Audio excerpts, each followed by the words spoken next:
Guys, for today's video, kita ko sa inyo kung paano magpalit ng air filter sa ating Honda Click version 3. Yan, ito yung tanggalin natin dahil guys, para palitan natin yung air filter natin kasi matagal na kasi itong air filter natin nasa 21 kilo na, hindi pa ito napalitan kasi nabiyahe kasi itong motor galing batong Manila, kaya palitan natin at tanggalin natin to. Dapat ito lang gamit natin, may Phillips screw. Yan, ito yung tatanggalin natin, ito lang yan. Phillips screw lang gamit. Yan, pag naluwag na, pwede mo nang kamayin. Dito sa ilalim, meron dito sa ilalim. Palitan natin to ng air filter kasi marumi na to 21 kilo na kasi hindi pa napalitan ng air filter, kaya sobrang dumi na ito. Palitan na natin. Kailangan talaga magpalit tayo ng air filter sa Honda Click kasi ito yung sumasala ng mga dumi papunta doon sa throttle body. Pag sobrang dumi na yung pag sobrang dumi na ng air filter, hindi na niya kaya salain yung mga alikabok, kaya papasok doon sa ating throttle body, kaya maging marumi yung ating throttle body, doon magkukos ng masisira yung ating throttle body. Kaya palitan natin.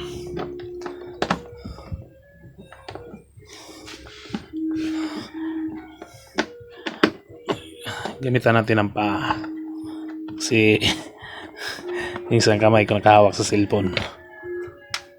Meron ba dito? Actually, binuksan ko na to kanina. Tinakpan ko lang uli kasi bumili ako ng air filter doon sa kasa. Kung bibili kayo ng air filter, dapat doon talaga sa Honda. May mga nagbibinta naman ng mga genuine air filter. Yung binili ko kanina, ito yun, Honda 330 lang naman to sa kasa. Ayan, Honda genuine parts, Honda motor parts. Ayan. Element comp air /C. Ayan. Ito yun, 330 lang yan. Ayan. Buksan natin. Binuksan ko na to kanina, tapos nilinis ko na nga to. Marumi na naman ito, nilinisan ko to kanina marumi na naman ulit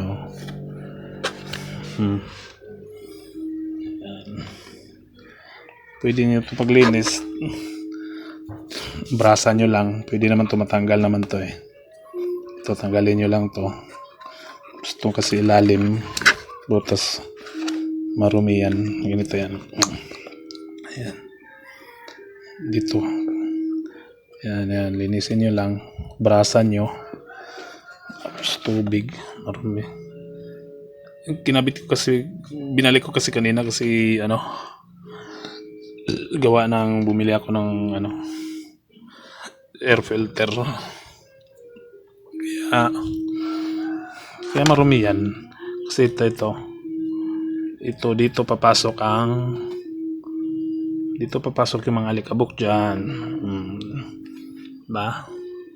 Dyan yun dadaan yung alikabok, saka minsan tubig, lalo na pagbaha, pasok yan. Kaya meron to itong drain.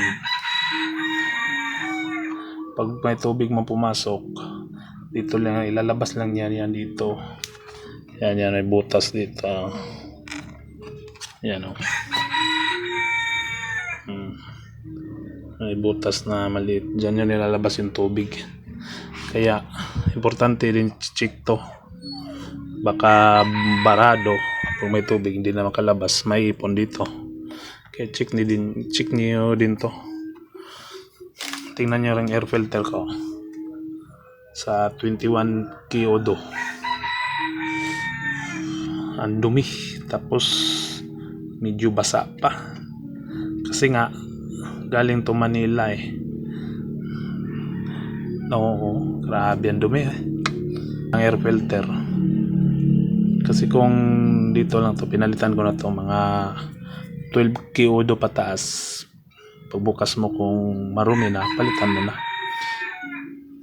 Kung 12 Kyodo tapos hindi naman masyadong, kung kita mo medyo malinis pa, huwag mo na palitan. Yan. Pero ito, grabe na talaga oh. Kailangan na talagang buno, kailangan na talagang palitan, hugutin mo lang. Yan oh. Okay pa naman yung likod, pero ito wala. Hindi na ito makasala ng ano. Grabe na yung kapal. Basa, medyo basa pa. Kaya pumili talaga ako nito ang bago. 330 lang to. Tapos ito, linisin nyo din to. Kailangan daming dumi oh. Ito kasi yung hihigupin niya dito eh. Papunta doon, hihigop yan doon. Pag hindi na makasala yung air filter, hihigop na yan ng tekabuk doon, papunta doon sa throttle body. Yan. Doon, papunta doon sa throttle body. Medyo madilim, hindi makita. Ito, mayroon na nga dito sa loob eh. Sabi na yung dumi. Kaya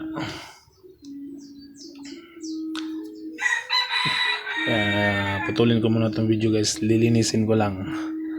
Brasan ko, tapos yun, punasan. Kailangan talaga malinis to. Dumi na. Linisin muna natin bago ikabit natin yung bagong air filter. At ayan na nga guys. Yan malinis na siya. Yan. Tapos ko nang linisan. Yan, malinis na. Punasan nyo lang kung gusto nyo yung basa na pamunas. Tapos punasan yung maigi. Tapos sundan nyo rin ng tuyo. Para matuyo din sa loob. At saka ito guys, ito butas na to, malaking gamit yan. Pag yan nabarado, hindi na makalabas yung oil na itatapon niya mula dito. Ito yung lalabas, ito yung purpose niya. Kaya ito, kita nyo transparent yan para makita nyo kung may laman ba yan o wala. Pag may laman yan, sabihin may mga oil na tumapon mula dito. Mula dito pupunta rito. Dito yan dadaan. Maniwala kayo sa akin guys, kasi isa ako sa mga gumawa nitong Honda Click. Graduate ako ng mechanical engineer online.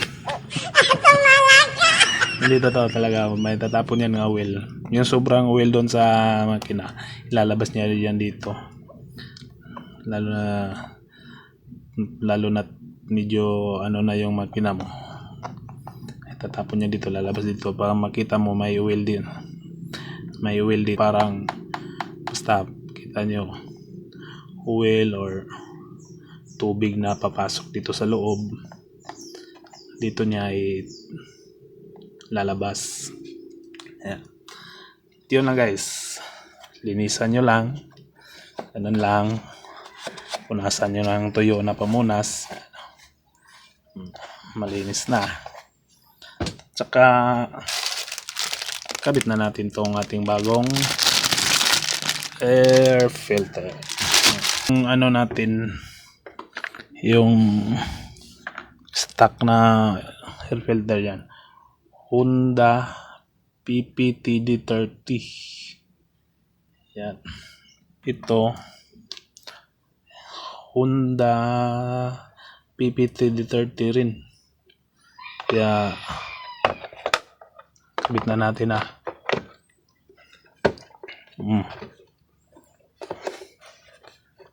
Yun. Ba? Kasya siya guys. So, yan. Bago na yung air filter natin. Kasya guys. Yan, ganyan lang. Ganun lang pagkabit. Tapos na rin natin linisin to. Balik na natin. Yan, ganun lang. Balik po. Yun lang. Hindi ka na magastusan ng mechanic ko. Kasi ito mga basic lang naman to eh. Dali lang naman to palitan. Air filter, tsaka yung radiator natin pala kanina. Din rin natin nagpalit tayo ng coolant. Hindi ko na nabidyoan. Kasi nagmamadali ako. Kaya ito na lang binidyoan ko. Palit ng air filter. Kaya yun lang guys. Ganun lang papalit ng air filter. Kailangan talaga bago yung air filter natin lagi para siya sa sala, sa dumi, pupunta doon sa ating throttle body. Thank you.